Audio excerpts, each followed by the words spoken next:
할렐루야. 8월 1일이 되었습니다. 8월의 말씀 카드를 먼저 함께 묵상하고 이사야의 말씀을 읽도록 하겠습니다. 우리 화면을 보면서 함께 읽었으면 좋겠습니다. 나는 주님이 필요합니다. 나는 분에 넘치는 사랑을 받았는데 나는 잔에 채울 사랑도 없습니다. 바다 같은 용서를 받았는데 나는 웅덩이만 한 용서도 못합니다. 하늘 같은 긍휼을 받았는데 나는 손바닥만한 긍휼도 없습니다. 소나기 같은 자비를 받았는데 나는 있을만한 자비도 없습니다. 눈과 같은 깨끗함을 받았는데 나는 여전히 주홍같이 붉습니다.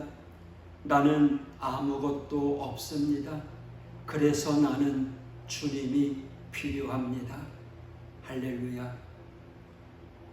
오늘 함께 부를 찬송은 151장.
성경 말씀 이사야 1장 1절에서 20절까지의 말씀.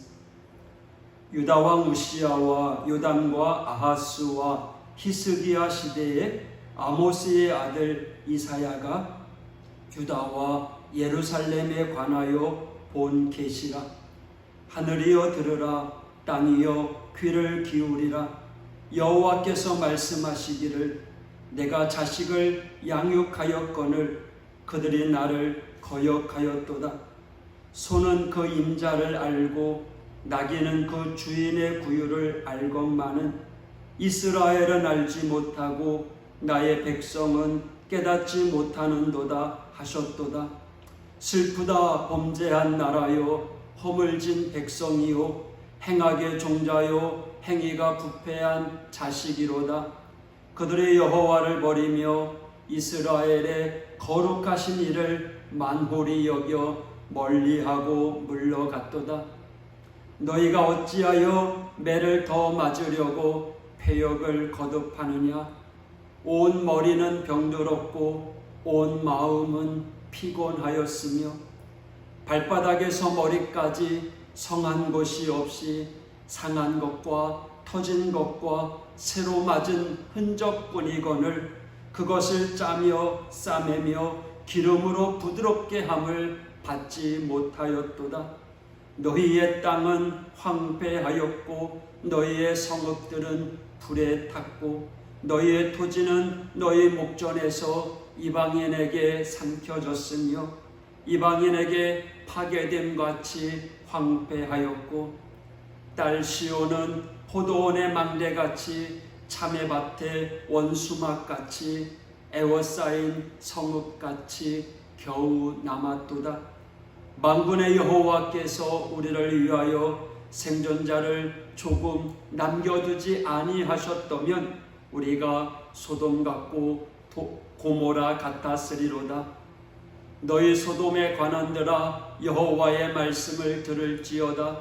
너희 고모라의 백성아 우리 하나님의 법에 귀를 기울일지어다.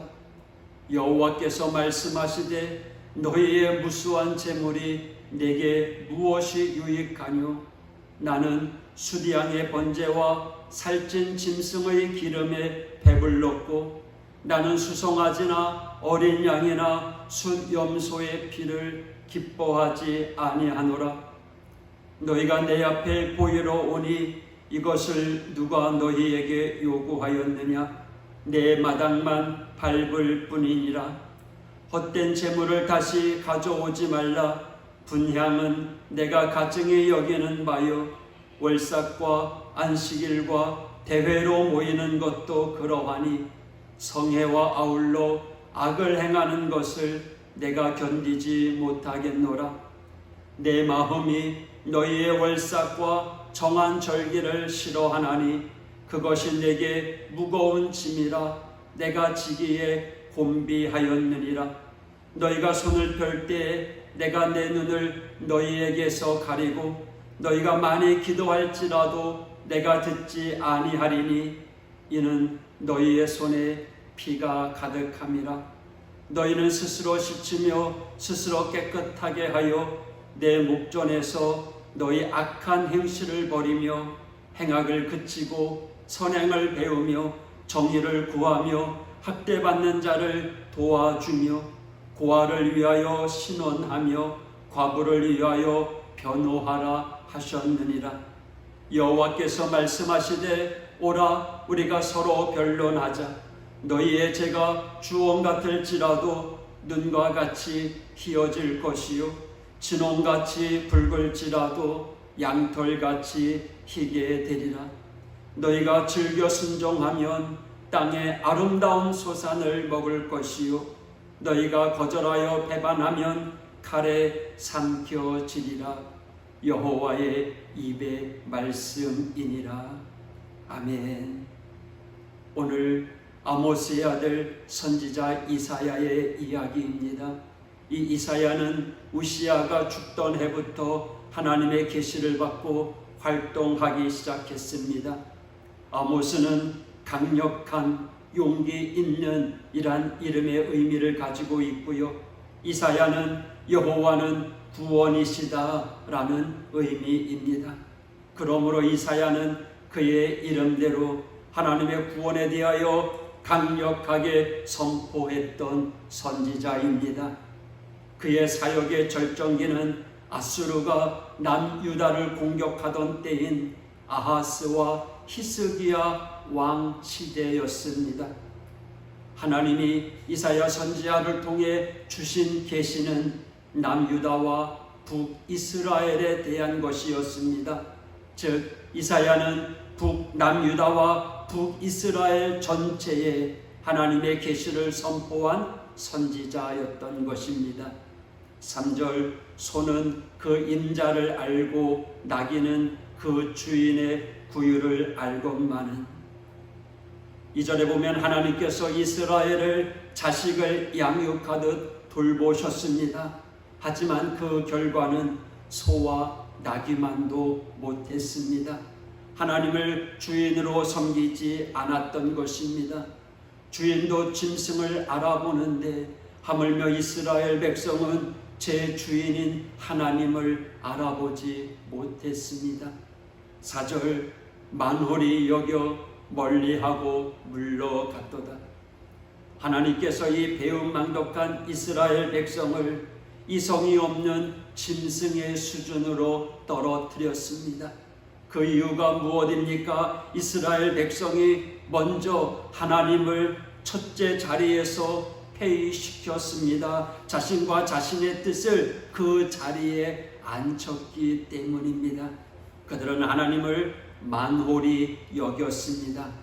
만홀히 여긴다라는 말은 비웃다, 경멸하다, 업신여기다 라는 뜻입니다. 즉 그들은 겉으로는 하나님을 섬겼지만 실제로 그들의 마음 중심에는 하나님이 없었습니다. 물론 그들은 겉으로 보기에 외형적으로 하나님을 지극정성으로 섬기는 것처럼 보였습니다.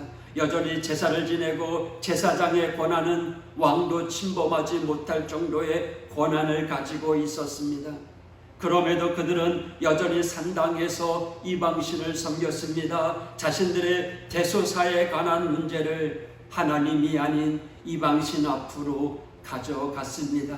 하나님 앞에는 병들고 다리 저는 제물을 바치면서 이방신에게는 자기 자식까지 바치기까지 했습니다. 어찌 이런 폐륜적인 일이 하나님을 섬기는 이스라엘 백성에게 일어날 수 있었습니까? 하지만 여러분, 이것은 특별한 일이 아닙니다. 어쩌면 우리 주변에도 그렇습니다. 오늘날 교회에 속한 우리에게도 종종 일어나기 쉬운 일입니다. 수험생을 둔 부모는 자신은 주일에 교회에 나가지만 자식은 그 시간에 과외나 학원을 보냅니다. 며느리나 사익감을 찾기 위해 하나님을 찾기보다는 먼저 점집이나 무당을 찾는 이들도 있다는 것이죠. 이 교인들에게 만연한 이 단편적인 모습이 이스라엘 백성들이 산당을 찾았던 바로 그 모습입니다. 6절 발바닥에서 머리까지 상한 곳이 없이, 무슨 말입니까? 구제불능이라는 것입니다. 눈은 교만으로 가득 차 있습니다. 손은 섬기기보다 자기 배를 채우는 데 집중합니다. 발은 죄악을 행하는데 빨리 달립니다. 머리에 든 생각은 하나님이 아닌 자신을 위한 우상뿐이라는 것입니다. 8절 딸 시온은 포도원의 망대같이 자매밭의 원두막같이. 시온은요 이스라엘뿐만 아니라 예루살렘과 하나님의 성산을 의미합니다. 거룩하신 하나님의 임재가 있는 곳, 하나님의 통치를 상징하는 곳이었습니다. 그런데 하나님은 그 시온을 포도원의 망대와 원두막으로 묘사했습니다. 거룩한 하나님의 성산 예루살렘이 이방 나라의 위협에 인해 처한 그 모습이 망대와 오두막 신세가 되어버렸다는 것입니다. 9절 우리를 위하여 생존자를 조금 남겨두지 아니하셨더라면. 여러분, 소돔과 고모라는 의인 10명이 없어서 멸망하였습니다. 그러나 지금까지 이스라엘이 멸망하지 않았던 것은 그나마 남은 참된 이스라엘이 그나마 소돔과 고모라보다는 조금 나았기 때문입니다. 여기서 남겨둔 자는 참된 신자를 말합니다. 구루터기 신자입니다. 우리가 성경의 역사를 통해 주목할 것은 하나님은 남은 자를 통해 일하신다는 것입니다. 10절 너희 소돔의 관원들아, 너희 고모라의 백성아. 하나님의 백성, 하나님의 지도자들이 소돔의 관원, 고모라의 백성으로 전략하였습니다. 물론 이것은 하나님의 관점입니다. 이스라엘 백성들이 자신은 스스로 거룩한 백성이라고 여기고 있을지라도 하나님의 관점에서 볼 때 그들은 타락한 백성이라는 거예요. 여러분, 우리가 우리 스스로를 하나님의 자녀로 규정한다고 해서 하나님의 자녀가 되는 것은 아닙니다. 하나님이 우리를 무엇이라 부르고 계시는가가 중요합니다. 하나님은 한 사람 한 사람에게 자신의 자녀들을 향하여 분명히 말씀하십니다. 너는 내 아들이라, 너는 내 사랑하는 자녀라 라고 말이죠. 여러분, 그런 성도가 되기를 축복합니다. 12절, 너희가 내 앞에 보이러 오니 이것을 누가 너희에게 요구하였느냐? 내 마당만 밟을 뿐이니라. 하나님께서 제사를 기뻐하지 않는 이유가 무엇이었습니까? 형식적인 예배였다는 거죠. 성전 마당만 밟는 그런 행위, 바치는 행동이 가증스러웠다라는 거죠. 그들이 회개치 않았어요. 악한 행실을 버리고 선행과 정의를 행하지 않으면서 바치는 제물 또한 모두가 가증했던 것이죠. 18절, 너희 죄가 주홍 같을지라도 눈과 같이 희어질 것이요 진홍같이 붉을지라도 양털같이 희게 되리라. 할렐루야. 얼마나 은혜로운 말이에요. 사실 우리가 즐겨 악용하고 있는 성경 구절입니다. 이 성경 구절은요, 우리가 죄를 지어도 면죄부를 받기 위한 구절로 사용합니다. 아니에요. 죄를 짓고도 회개하지 않는 상한 심령에 대한 말씀입니다. 우리 주님께서 뭐라고 말씀하시는가요? 너희가 지은 죄에 대하여 내가 용서 안 한 적이 있느냐? 너희 죄가 커서 용서 못한 것이 아니야. 너희 양심이 커서 상해서 그 어떤 죄를 저질러도 회개할 생각을 하지 않는구나. 우리 주님이 말씀하시는 거예요. 여러분, 진정한 회개는 순종과 거절의 모습으로 나타납니다. 그 어떤 죄라도 회개하여 돌이킨 자들은 구원을 받고 구속을 받지만 그렇지 아니하고 거절하는 자들은 멸망당하게 된다라는 것입니다. 오늘 이사야서를 통해서 주어지는 하나님의 말씀은 오늘 우리에게 주어지는 말씀인 줄 믿습니다. 사랑하는 성도 여러분, 우리 하오교회가 하나님 중심, 교회 중심, 예배 중심의 신앙을 회복하여 하나님의 사랑하시고 기뻐하시는 성도가 되기를 축복합니다. 할렐루야. 기도하겠습니다. 하나님 아버지 감사합니다. 오늘 이사야에게 주신 하나님의 채찍의 말씀, 생명의 말씀, 오늘 우리에게 주시는 말씀입니다. 주님, 우리가 하나님을 주여 주여 하며 부르지만 입으로만 부를 때가 많았습니다. 온전히 하나님을 섬기지 못할 때가 많았습니다. 주님, 겉으로는 그리스도인일지 하지만 그리스도인의 삶을 살지 못했던 일들도 많았습니다. 주님, 용서하여 주옵소서. 오늘 이 말씀 생각하면서 하오교회 모든 믿음의 성도들이 다시금 하나님께로 돌아가 오직 하나님 중심, 오직 교회 중심, 오직 예배 중심의 삶을 살아가는 우리 믿음의 성도 되게 하여 주시옵소서. 예수님 이름으로 기도했습니다. 아멘.